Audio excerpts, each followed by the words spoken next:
Basement bathroom. एक नौजवान जिसका नाम चार्ली था, उसे एक क्लीनिंग कंपनी में नई नौकरी मिली थी। उसका काम था रात भर ऑफिस बिल्डिंग्स की सफाई करना जब सब ऑफिस वाले जा चुके होते। चूंकि वो इस काम में नया था, उसे एक बुजुर्ग आदमी जीक से ट्रेनिंग दी जा रही थी।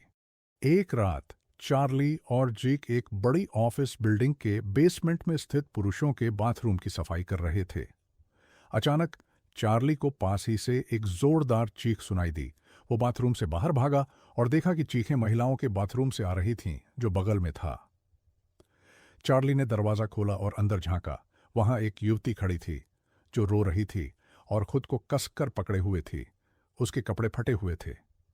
क्या आप ठीक हैं? चार्ली ने पूछा। कोई टॉयलेट में है, वो चीखी। उसने मुझे पकड़ लिया। उसी समय जिक दरवाजे पर आ गया और बोला, चार्ली, ये सब क्या हो रहा है? अचानक बाथरूम के सारे वॉश बेसिन से पानी की धारें फूट पड़ीं। उसी पल वो लड़की जोर जोर से चिल्लाने लगी और डर के मारे रोती हुई जिक को धक्का देती हुई बाहर भाग गई। चार्ली ने देखा कि बाथरूम के एक स्टॉल का दरवाजा बंद था। वो धीरे धीरे उस तरफ गया और नीचे से झांका। वहां कोई पैर नहीं दिखे। क्या हुआ चार्ली? जिक ने पूछा।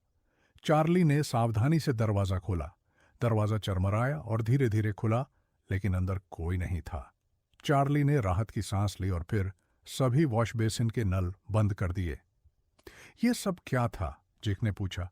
मुझे नहीं पता, चार्ली ने कहा। बहुत अजीब था। किसी चीज ने उन सारे नलों को चालू कर दिया।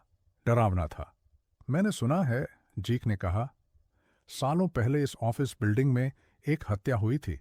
उन्होंने बताया कि यह महिलाओं के बाथरूम में हुआ था, देर रात को, बेसमेंट के बाथरूम में। कहते हैं वो जगह हॉन्टेड है और कातिल कभी पकड़ा नहीं गया। मुझे भूतों पर विश्वास नहीं है, चार्ली ने कहा। जरूर कोई तार्किक वजह होगी नलों के अपने आप चालू हो जाने की। ये कोई अलौकिक चीज नहीं थी, लेकिन जो भी था उस लड़की को बहुत डरा दिया। कौन? जीक ने पूछा।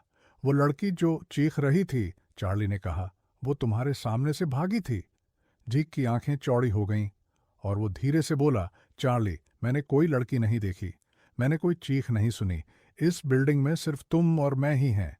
जीक की आंखें चौड़ी हो गईं और वो धीरे से बोला, चार्ली, मैंने कोई लड़की नहीं देखी। मैंने कोई चीख नहीं सुनी। इस बिल्डिंग में सिर्फ तुम और मैं ही हैं। चार्ली कुछ बोल भी नहीं पाया था कि बाथरूम की बत्तियां एक पल के लिए फड़फड़ाईं और फिर सब कुछ फिर से शांत हो गया।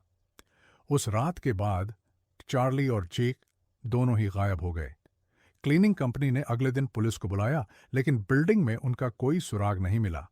उनके सभी सामान वहीं मौजूद थे, लेकिन वो दोनों जैसे हवा में घुल गए हों। बेसमेंट बाथरूम तब से सील कर दिया गया है।